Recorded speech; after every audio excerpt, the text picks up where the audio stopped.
এই জন্য আমি প্রথমে যেটা বলবো, একজন নেতা লাগবে। নেতারা কেমন হবে?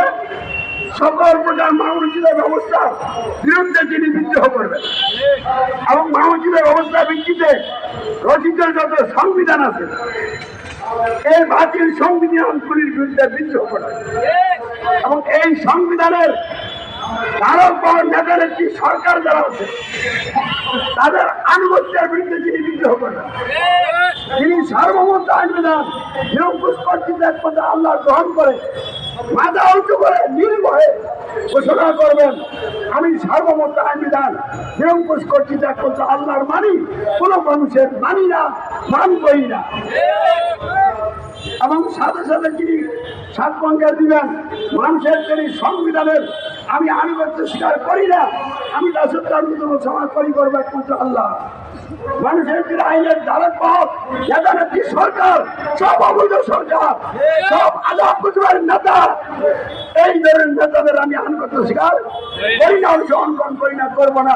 সত্যির আনুগত্য অংশগ্রহণ করি করবো একমাত্র হযরত মুহাম্মদ সাল্লাল্লাহু আলাইহি ওয়াসাল্লাম। এবং এই বিষয়ের উপরে তিনি দৃঢ় থেকে লোকদেরকে এই বিষয়গুলি গ্রহণ করার জন্য ভালোবাসে দাওয়াত দিতে থাকবেন।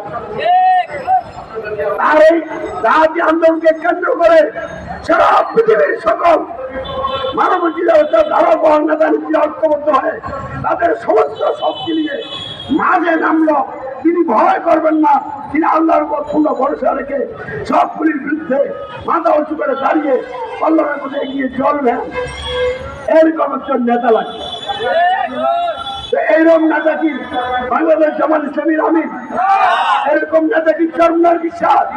এরকম নেতা কি তথাকথিত ওই যে বক্তারা মিজানুর রহমান আজহারি, এজন্য অনেক বক্তা আছে না, এরা কেউ, এরা তো গণতন্ত্রের বিরুদ্ধে বিদ্রোহ করার সাহস দিতেন না। এই জন্য এরা আমার সাথে দেখা হলে কথা হইলে বলে যে আপনি যে কথা বলছেন আমাদেরই তো ভয় লাগে, তাদের বলে ভয় লাগে। সাংবাদিক বন্ধুরা, আমি যখন প্রেস ক্লাবে সংবাদ সম্মেলন করি, যখন গণতন্ত্রের বিরুদ্ধে বিদ্রোহের কথা বলি, গণতান্ত্রিক সংবিধানকে অমান্য করার আহ্বান করি, তখন তারা ভয় পেয়ে যায়, পুলিশকে আসা যায়। আরে পুলিশকে ভয় করলে হবে না, ভয় করতে হবে একমাত্র আল্লাহ। আল্লাহকে ভয় করবেন, আল্লাহকে ভয় করবেন না।